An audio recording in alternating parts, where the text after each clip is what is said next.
siang adik-adik. Selamat siang, Kak. Perkenalkan, nama saya Mimi Indiana Sumbung. Saya mahasiswa dari Universitas Megabuana Palopo, Prodi Sarjana Kebidanan. Baik, saya menyita waktu adik-adik sebentar ya. Saya di sini berdiri untuk memberikan penyuluhan tentang PMS atau penyakit menular seksual. Ada yang tahu apa itu PMS atau penyakit menular seksual? Tahu apa itu? Infeksi yang ditularkan melalui ya betul sekali. Yaitu infeksi yang ditularkan melalui hubungan seksual atau hubungan badan dengan penderita yang terinfeksi. Bisa juga infeksi yang ditularkan melalui darah. Misalnya ibu hamil atau ibu menyusui ke bayinya, dan juga cairan-cairan ibu melahirkan. Terus apa gejala-gejala yang perlu diwaspadai? keputihan, Ya, keputihan. nyeri saat buang air kecil. Apalagi? Ya, misalnya gejalanya itu cocomi, keputihan, atau keluarnya cairan dari vagina, berbau dan juga terasa gatal. Terus nyeri saat buang air, dan nyeri misalnya yang sudah menikah itu misalnya nyeri saat berhubungan badan atau berhubungan intim.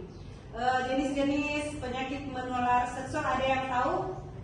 Ada, boleh disebutkan misalnya sifilis, HIV atau AIDS, chlamydia, hepatitis B, herpes, gonore. Baik.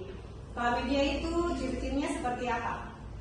Tanpa gejala dan dapat menyebabkan radang panggul dan infertilitas. Ya, betul sekali, tanpa gejala dan dapat menyebabkan radang panggul dan infertilitas. Kalau misalnya gonore itu seperti apa ciri-cirinya? Nyeri saat buang air kecil, atau gonore atau biasa disebut dengan kencing. Nyeri saat buang air kecil dan keputihan berbau, dan juga misalnya keluarnya nanah. Kalau sifilis itu tahap awalnya itu berupa luka tapi tidak nyeri dan dapat menyerang organ tubuh jika tidak diobati. Herpes itu muncul misalnya kayak melepuh dan juga berisi cairan dan nyeri pada area kelamin. HIV AIDS itu menyerang sistem kekebalan tubuh. Hepatitis B itu menyerang hati dan dapat menular melalui hubungan seksual dan darah. Sebenarnya itu maksudnya sedikit penyuluhan tentang penyakit menular seksual. Apakah ada pertanyaan adik-adik? Ada? Cara pencegahan penyakit menular seksualnya bagaimana, Pak? Ya, begini. Cara mencegah penyakit menular seksual itu misalnya bisa kalau yang pasangan suami istri bisa menggunakan kondom. Terus itu jangan berbagi jarum suntik atau alat-alat benda-benda tajam. Terus kita harus rajin melakukan pemeriksaan kesehatan rutin. Misalnya bisa juga buat ibu yang sudah berkeluarga misalnya pap smear. Tuh. Terus setiap pada satu pasangan ada banyak pacarnya di sini Kak? Ada. Alhamdulillah. Terus tolak misalnya kalau kita tidak tahu itu laki-laki toh, pacar kita jangan dulu berhubungan badan sama nah, kecuali kalau kita sudah sah. Oke?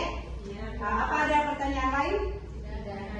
Oke, baik, terima kasih. Kiranya saya sudah menutup penyuluhan ini, mudah-mudahan dapat bermanfaat bagi kita semua. Terima kasih.